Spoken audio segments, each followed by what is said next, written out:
महाभारत भाग 15 शांति दूत श्री कृष्ण। युद्ध की तैयारी पूरी हो गई। दोनों ओर की सेनाएं तैयार थी, लेकिन लड़ाई का फल बुरा होता है। इसलिए कुछ लोग कौरव पांडवों में मेल मिलाप कराने की कोशिश कर रहे थे। कौरवों को समझाने के लिए राजा विराट ने अपने पुरोहित को भेजा, किंतु किसी ने उसकी बात पर ध्यान नहीं दिया। संजय धृतराष्ट्र के मंत्री थे, वे पांडवों को समझाने के लिए आए। युधिष्ठिर ने संजय का प्रेम से स्वागत किया और कहा, मैं युद्ध नहीं चाहता, मैं तो दोनों परिवारों का सुख शांति चाहता हूँ। हमने बहुत कष्ट झेले हैं, फिर भी हमें अपना राज्य वापस मिल जाए तो हम सब भूल जाएंगे। हम 5 भाई हैं, कम से कम हमें 5 गांव ही दे दें, हम उसी से संतोष कर लेंगे।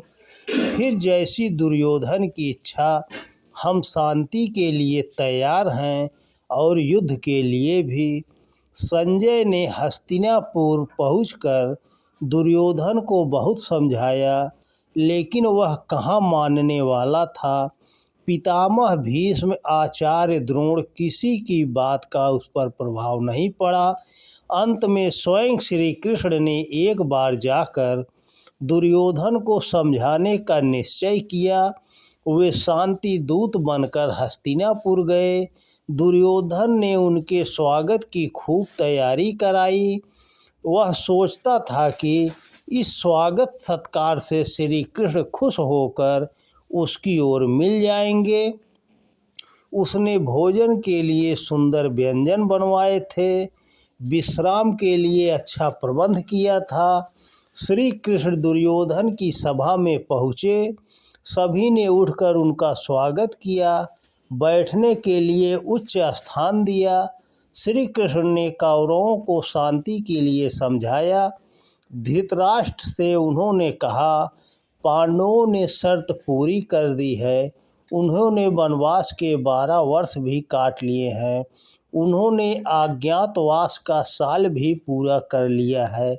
अब उनका राज्य उन्हें मिलना चाहिए। लेकिन दुर्योधन ने राज लौटाने से साफ इनकार कर दिया।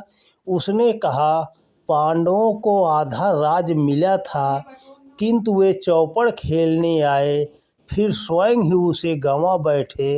अब उसे लौटाने का कोई प्रश्न ही नहीं उठता। दुर्योधन को गांधारी ने प्यार से समझाया।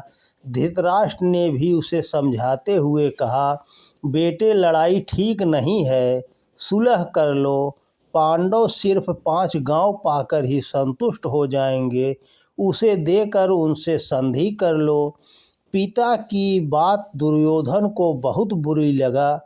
वह झुंझला कर बोला, 5 गांव तो क्या, मैं तो सुई की नोक भर भूमि भी उन्हें नहीं दूंगा। अब इसका फैसला युद्ध भूमि में ही होगा।